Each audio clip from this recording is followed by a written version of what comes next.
Tenemos como invitado nada menos que a Fernando Tuesta. Muchas gracias por acompañarnos, Fernando. Fernando Tuesta ha sido jefe de la OMPE y es un gran experto electoral, es politólogo. Fernando, lo primero que te quería preguntar es que nos expliques esto, porque hay algunos partidos que no pueden decir mi candidato es tal porque tienen una competencia interna. A mí mismo, mira, no me queda del todo claro si la competencia solo es entre propuestas de planchas presidenciales, de este es mi presidente y mis vicepresidentes, y también de listas al Congreso. ¿Puedes explicar esos detalles, por favor? Sí, bueno, buenos días. Esto lo que estamos viendo es en realidad el resultado de una complejidad en las normas mal pensadas, pero además por el número de partidos, y me explico. Ya no existen paso, por lo tanto eso va a tener muchas implicancias. O sea, las elecciones las elecciones abiertas con la participación de la ciudadanía. Lo primero, lo que tenemos, y se ha repetido, pero quiero hacer recordar, que están inscritas y habilitadas 39 organizaciones, 3 alianzas y partidos políticos en un número de 36. Entonces, ya pasó el plazo de inscripción de lo que se llaman los precandidatos para las primarias que se van a realizar el último domingo de noviembre y quienes por delegado lo tienen como modelo o modalidad el primer domingo de diciembre. Pero entonces, ¿qué cosa es justamente por qué se le denomina precandidato? Porque todavía no lo son. Pasadas las primarias ya se convierten en candidatos que van a ser inscritos hasta el 23 de diciembre de este año. Pero entonces, regresando a tu pregunta, la mayoría, aplastante mayoría de los partidos ya tienen confeccionadas sus listas únicas. Entonces, no va a haber una competencia interna importante, o sea, a pesar de que algunos van con tienen distintos candidatos para la presidencia y las vicepresidencias, entonces tienen solo una propuesta de lista para el Congreso. No, lo que señalo es que, digo, aplastante por un porcentaje muy alto, tienen candidaturas únicas y listas únicas. Hay algunos pocos que hay una competencia a nivel de la fórmula presidencial. Los más conocidos, obviamente, el APRA, que ya se ha dicho, Acción Popular y unos 3 o 4 más. El resto ya es simplemente un formalismo, es meramente un formalismo. Y hay 2 modalidades. El último domingo, que creo que es el 30 de noviembre, sí, el 30 de noviembre, van a elegir 37 de estas organizaciones delegados. Pero acá viene el tema. Para ser delegados tienes que ser candidato a delegado. Ningún partido tiene varios candidatos a delegados. Todo está ya decidido. ¿Cuántos delegados debe tener cada partido? Lo que señale su estatuto. Y al ver el listado, tú te encuentras desde un partido que tiene 105 delegados y otros tan solo 7. Y esos, el siguiente domingo... Es el comité político del partido. Por supuesto, claro. Es que es puro formalismo. El siguiente domingo, estos delegados se deben juntar en alguna sede, generalmente en Lima, y votarán para elegir a todos los candidatos a nivel nacional. Ahora bien, la única referencia que tenemos, evidencia, es la del 2021. La del 2021. Ya en este segundo paso de delegados, incluso faltaron muchos. ¿Y cuál es el umbral? ¿Cuántos pueden faltar? Tienes que conseguir 10%. O sea, si el máximo es 105 y van 11, están habilitados a elegir y a seguir en carrera. Señor Tuesta, eso con respecto a los partidos que van por la opción de la elección por delegados. En el caso de un militante, un voto, que es el caso del partido aprista, por ejemplo, a la figura es diferente, porque así aquí observo que hay varios aspirantes y varias planchas presentadas. Ahí voy. Por eso dije 37. Ajá. 2, el 30 de noviembre van a elegir de manera directa a sus candidatos a la fórmula presidencial y al Parlamento de Senadores. ¿Es el único, digamos? No, Acción Popular, perdón, el Renovación APRA Popular. y Renovación Popular. Y Renovación no lo hace porque ha solicitado, sino porque cometió un error al no modificar su estatuto y aparece como esta modalidad que va a tener que enfrentar. Ahora bien, esos dos partidos necesitan pasar el umbral del 10%, es decir, 10% de sus militantes, del padrón que ellos presentaron y que fue depurado. Entonces, esos partidos tienen que hacer un esfuerzo de movilización muchísimo mayor, ¿no? Entonces, pero el resto de partidos, para seguir en carrera, lo único que tienen que superar es el 10% de los delegados, no de los que van a elegir a los delegados.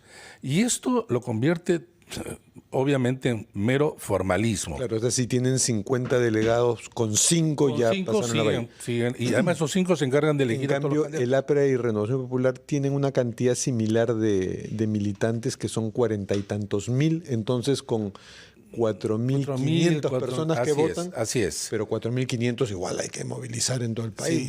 Sin duda. El APRA es el único partido que lo decidió así. Y lo decidió así porque en el APRA, a diferencia de otros partidos, bueno, también Acción Popular y algunos que están compitiendo, no tienen pues un líder, un jefe, un dueño, ¿no? En cambio, ahí hay 15 candidatos para la presidencia. Sin embargo, como son elecciones simultáneas las que vamos a tener y tienen su propia dinámica y normas en el sentido de umbrales, pueden haber 15 candidatos presidenciales, por ejemplo, listas, digamos, ¿no? De fórmulas. 14 nos corrige 14. Nuestro productor Abelardo Domínguez porque uno renunció. Pero a nivel de diputados o de senadores, esto se puede combinar de otra manera. Entonces, no necesariamente quien le tocó el número 7, por decir, ¿no? Tiene una lista en el Senado y diputados exactamente igual. Puede incluso no colocar. Ha habido casos en que algunos, aunque creo que al final todos resultaron siendo también candidatos al Senado o diputados. Por ejemplo, pierdes en la fórmula presidencial, pero te eligen como candidato a diputado a senador. Ahí tienes una opción. Le voy a plantear una pregunta, pero le pido que sea respondida después de la pausa, por favor. ¿Qué tiene que pasar con respecto al expresidente del Consejo de Ministros, Betsy Chávez, y al expresidente Pedro Castillo para que no aspiren a algún cargo de elección popular? Espérenos unos minutos. 8:15, pausa y regresamos. 18, esta es ampliación de noticias. Fernando Vivas y Diana Falcón los acompañamos. Estamos entrevistando a Fernando Tuesta Soldevilla, politólogo y jefe de la OMP. Le preguntábamos antes del corte qué puede pasar, qué tendría que ocurrir en el caso del expresidente del Consejo de Ministros, Betsy Chávez, y el expresidente Pedro Castillo para que no aspiren a un puesto de elección popular. Esta semana el Pleno, por lo menos en el caso de Betsy Chávez, no llegó a los 68 votos que se requerían para lograr su inhabilitación. Es cierto, hubo observaciones, pero ¿qué tendría que ocurrir? Hay dos razones por las que no podrían candidatear. Bueno, la primera, si hay una sentencia en primera instancia, en cualquiera de los casos, o una inhabilitación de parte del Congreso. Esas dos, situaciones, si se presentan, no podrán ser inscritos como candidatos designados de cualquiera de los partidos que por ahí están alrededor. La sentencia podría llegar en los próximos meses y los dejaría fuera, aunque ya estén inscritos. Así es. El tema... La inhabilitación podrían salvarse porque la correlación en el Congreso por los 87 votos, ya hemos visto en un caso de Betsy Chávez, está en duda. Sí, pero es un riesgo para los partidos que están en el Congreso si eso no sucede, porque evidentemente, y hemos visto que, claro, están mirando un poco cuál sería el panorama si, por ejemplo, participa Pedro Castillo, ¿no? Es un competidor indudablemente de temor para muchas organizaciones. Yo creo que, claro, la inhabilitación es una decisión política, ¿no? Sí. Y claro, llama la atención que hasta ahora no haya ocurrido. Hay un tema importante e interesante que ha publicado hoy día el Comercio. Preguntarte, sí, el Comercio ha publicado ahora un especial donde dicen que hay 9 partidos que están yendo a correr a las elecciones con sus listas incompletas. Y el más incompleto es, sí creo, el partido de Carlos Spa, que ha estado figurando en las encuestas, que solo está presentando en 4 o 5 circunscripciones para senadores y 9 para diputados. Sí. O sea, en muchas regiones no va a presentar candidatos. ¿Eso compromete seriamente su candidatura? Totalmente. Y lo compromete porque ahora hay un umbral mucho más exigente. Umbral en el Perú se llama valla electoral, ¿no? Ya presentando listas completas, las 39 organizaciones, según hemos hecho una simulación, solo ingresarían al Congreso aproximadamente 6 de ellas. Es en realidad muy reducido. La capacidad reductiva es enorme. ¿Cuáles son los requisitos para entrar a las cámaras? Son independientes. Para ingresar a la Cámara tú tienes que sacar el 5% de la votación en diputados. Y, no, antes era ahí, y conseguir 7 diputados. Si consigues superar el 5%, sacas 6%. Pero sacas solo 6 congresistas, no entras. Si sacas 5%, perdón, si sacas 4% y sacas 9 congresistas, tampoco entras. Tienes que cumplir las 2 condiciones. 5% de los votos en diputados y 7 diputados porque es el 5% de la Cámara de Diputados. Ya podríamos hacernos una idea, ¿no?, de lo que podría pasar, por ejemplo, con la candidatura de Carlos Spa. Ya, pero quiero terminar. Lo de Senado es distinto. Tú puedes entrar a la Cámara de Diputados y no puedes entrar al Senado. En el Senado tienes que sacar también el 5% de la votación para el Senado y 5% de los senadores. Y el 5% de los senadores es 3. Entonces, los umbrales son muy altos para la cantidad de pequeños partidos que hay.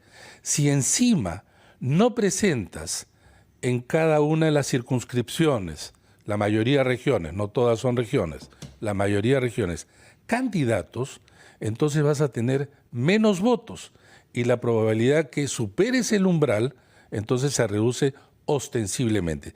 Si ya digo, con listas totalmente completas, van a superar solamente 5 o 6, con esto varios de los partidos que tenían la esperanza quizá de que su candidato presidencial, cual locomotora, los jale a sus listas parlamentarias, pues se reduce ostensiblemente, porque yo puedo como candidato presidencial de repente sacar, digamos, 10%, pero no paso a la segunda vuelta. Pero jalo a mis listas y tener entonces bancadas en el Congreso. Con listas incompletas, por más que jales, vas a tener menos posibilidad. Ahora, hablemos de la franja electoral, también es cierto, ¿no? Hay una serie, ya se ha iniciado el proceso, ya incluso los anuncios están en pie. ¿Por qué es importante mantenerla? ¿Por qué es importante que la ciudadanía tenga acceso a esta información? La franja electoral es la única manera de acceso a la publicidad electoral de los partidos a partir de la modificación de la Constitución en el año 2018. Es lo que se llama el financiamiento público indirecto. Y eso se da 60 días antes de la elección del 12 de abril hasta 48 horas antes. Esto es financiamiento público directo. Como las normas están mal hechas, le siguen llamando franja, pero ya no es franja. ¿Por qué ya no es franja? Porque antes tú colocabas, seguramente recordarán, un spot por sorteo te tocaba lunes a las 8 de la noche y aparecía exactamente en todos los canales el mismo día, a la misma hora. Por eso era una franja. Ahora no. Tú tienes, te dan un porcentaje de dinero en tiempo que tú lo puedes colocar. Cada partido decide en qué medio o red social coloca esa información. Cuando hubo las PASO, entonces se dijo, se incluye las primarias, porque el elector era todos los peruanos. Pero como no hay PASO, ahora se reduce a solamente los militantes.